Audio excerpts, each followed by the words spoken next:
Halo, ketemu lagi dengan gua Mike Dan gua Peter. di channel yang sama, masih tentang karakter building. Yes. Hari ini kita akan bicara tentang M1 yang ada di kaki kanan, yaitu moral. Moral ini kita adaptasi dari teorinya Lawrence Kohlberg yang berbicara mengenai perkembangan moral dibagi menjadi 3 tingkatan dan masing-masing tingkatan dibagi menjadi 2 tahapan. Kita masuk ya di tingkatan yang pertama, yaitu tingkatan prakonvensional. Prakonvensional ini moral seseorang dipengaruhi oleh keadaan eksternal. Dalam tahapan pertama mungkin akan terlihat ya. Tahapan pertama itu yang disebut dengan hukuman dan kepatuhan ya. Disebutnya apa? Obedience and punishment. Mungkin contohnya Peter bisa kasih. Ya, reward and punishment, obedience and punishment. Udah jelas dari arti katanya ya. Dan itu harus dimulai dari yang lingkungan yang terdekat dulu, yaitu keluarga. Itu sangat-sangat penting. Jadi kalau orang tua melihat anaknya nakal, itu harus dikasih punishment. Kalau anaknya baik, udah jelas itu harus dikasih reward. Jadi anak sudah bisa membedakan mana yang menyenangkan, mana yang tidak menyenangkan. Kalau perbuatannya jelek, dia pasti mikir dulu. Dia udah pernah Oke.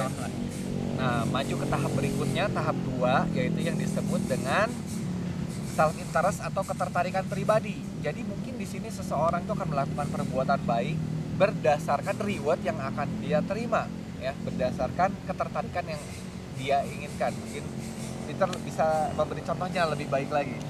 Ya, itu kayak seperti anak kecil ketika berbuat baik terus sama orang tuanya atau sama peer groupsnya dipuji misalnya, maka dia akan akan melakukan perbuatan bukan baik perbuatannya itu lagi diulang lagi sama dia. Oke, berarti ini sistemnya lebih reward diri sendiri ya, mereward diri sendiri. Reward diri sendiri. Nah, tingkatan yang pertama sudah selesai, kita maju ke tingkatan berikutnya, yaitu tingkatan konvensional. Pada tingkatan ini moral itu dipengaruhi oleh keputusan seseorang untuk berperan di dalam lingkungannya. Ya. Pada tahapan yang pertama di tingkatan ini disebut dengan sosial sinkron. Ya. Pada tahapan ini seseorang ini ingin bisa selaras dengan peer-nya. Mungkin Peter bisa kasih contohnya untuk tingkatan yang ini? Ya, tingkatan ini lebih ke masa remaja lah istilahnya, pra remaja juga bisa. Itu anak itu nggak mau beda sendiri, gengsinya, egonya sudah mulai ini. Jadi misalnya kalau ada ini satu pribadi melihat anak sekitarnya nyontek, dia pasti ingin mengikuti peer groupnya. Jadi dia juga mau menyontek. Kalau anak di sekitarnya alim-alim aja tidak menyontek, dia nggak akan mau nyontek sendiri. Itu akan menjadi awkward ya. Jadi di sini menghindari awkward sosial ya. Ya. Di sini. Oke. Nah, yang di tahapan akhir dari tingkatan konvensional ini disebut dengan maintaining social order atau menjaga tatanan sosial. Pada tahapan ini biasanya orang-orang itu sudah sadar hukum. Mungkin Peter bisa kasih contoh pendeknya. Ya. Jadi udah jelas kalau orang harus sadar hukum. Itu hukum dibuat bukan untuk memberatkan kita, tapi hukum itu dibuat untuk justru mempermudah kehidupan kita ya. Seperti misalnya orang nyetir mobil, rambu-rambu dibuat bukan untuk mempersulit kita, tapi untuk mempermudah hidup kita, sehingga di jalan itu teratur dan semua bisa tepat waktu ya, tidak saling mendahului, tidak saling menghalangi. Oke. Untuk tingkatan konvensional sudah selesai, kita maju lagi ke tingkatan berikutnya, yaitu tingkatan post konvensional. Pada tingkatan ini dibagi menjadi 2 tahapan juga. Tahapan awal dari tingkatan ini adalah social contract. Biasanya orang-orang pada tingkatan ini memiliki pemikiran bahwa peraturan itu tidak kaku, bisa dinego, sehingga semua orang atau semua disebutnya stakeholder bisa mendapatkan value yang baik juga dari peraturan tersebut. Mungkin Peter bisa kasih contohnya. Jadi itu peraturan bisa dinego untuk mendapatkan win-win solution di antara dua pihak.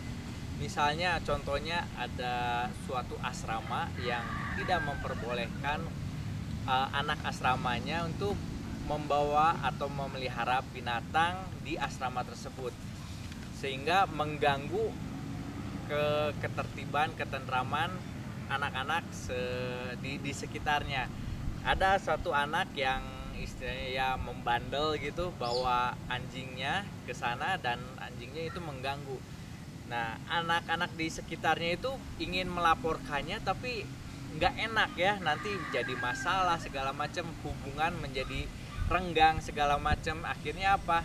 Mereka bernegosiasi, yang punya anjing dengan yang teman-temannya itu bernegosiasi, kamu boleh memelihara anjing tapi tolong anjingnya dibungkam lah, istilahnya seperti itu. Jadi bisa dinego seperti itu. Jadi pada akhirnya anjingnya tetap bisa tinggal di asrama, tapi tetangganya juga tidak terganggu. Mungkin itu ya maksudnya ya. Nah, itu dia. Nah, di tahapan akhir dari tingkatan ini adalah nilai universal. Jadi moral ini mungkin bisa diterima di seluruh dunia. Semua orang akan berpikir bahwa perbuatan itu adalah nilai moral yang baik dan semua orang setuju di seluruh dunia. Ya. Mungkin Peter bisa kasih contoh untuk di tahapan yang tinggi ini. Contoh paling nyata, paling real itu Mother Teresa, bro. Dia itu dulunya itu hidup enak, berkecukupan, tapi dia melihat orang sekitarnya ternyata hidupnya sangat susah. Jadi dia keluar dari zona nyamannya dia menuju zona yang tidak enak.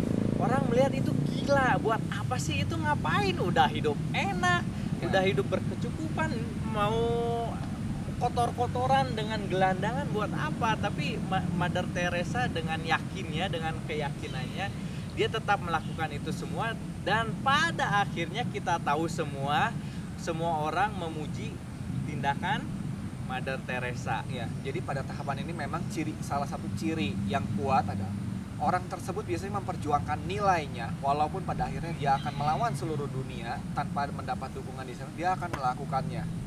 Itu memiliki pendirian yang kuat dalam memilih tindakan moralnya. Ya, mungkin untuk perkenalan moral segitu aja. Akan ketemu lagi dengan kami di episode selanjutnya. Stay tune.